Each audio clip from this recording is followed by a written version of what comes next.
rame-rame kita ke UGM, datang rame-rame ke Joko Widodo di Solo, dan itu kita akan melakukan pada tanggal 15 April jam 13 jam 1 ke Rektorat UGM. Nanti tanggal 16-nya besoknya jam 10 kita akan ke Solo, langsung ke rumahnya Pak Jokowi. Ini surat ke UGM-nya, ke Bu Rektor. Sudah, ini tanda bukti telah terkirimnya. Lengkap lah ya.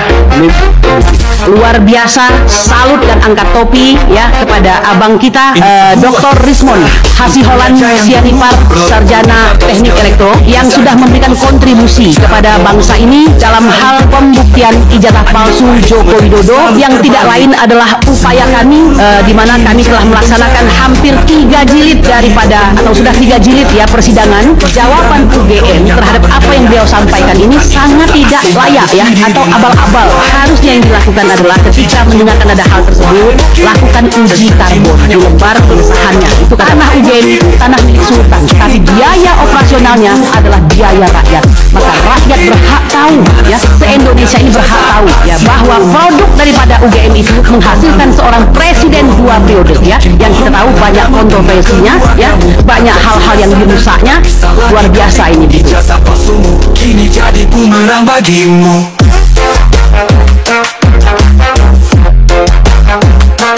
Sebuah kisah tentang raja yang dulu paling pintar, tahu segalanya tak punya satu possible. Bicara tentang pembangunan sejahtera untuk rakyat, tapi kenyataannya pahit, semua janji selalu terbalik. Semua yang dulu baik kini jadi bencana, rakyat menderita, hidup penuh derita. Kisahnya persidangan, kroni-kroninya tak berdaya. Ada satu tunjukkan ijazah aslinya Mukidi di mana? Wahai Mukidi, semua janji-janjimu palsu. Wahai Mukidi, janji-janjimu hanya untuk keluargamu. Wahai Mukidi, bukan Mukidi tahu siapa dirimu. Wahai Mukidi, gimana sebenarnya ijazah aslimu? Sesungguhnya isu ijazah palsu Jokowi, isu yang bisa dikatakan sudah agak basi, walaupun tidak pernah selesai tuntas. Bambang Tri, orang pertama yang menuduh Jokowi tidak punya ijazah SD dan SMP berdasarkan data yang dia kumpulkan. Namun karena Jokowi manusia vindiktif, jadi sangat dendam gitu, dan psikopat, dia lewat rekayasa bolodupaknya dengan mudah menjebloskan Bambang Tri dan Gus Nur ke dalam penjara untuk masa 6 tahun.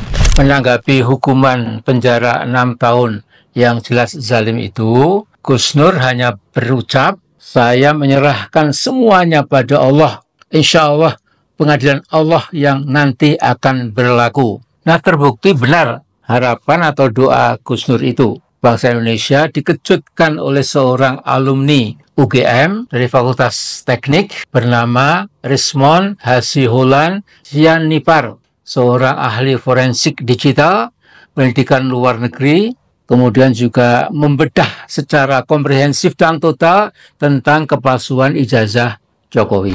Saya berpendapat akhirnya langit melakukan intervensi setelah isu kepalsuan ijazah S1 Jokowi tidak selesai-selesai. Maka Dr. Rismond itu yang akan membuat rampung insya Allah.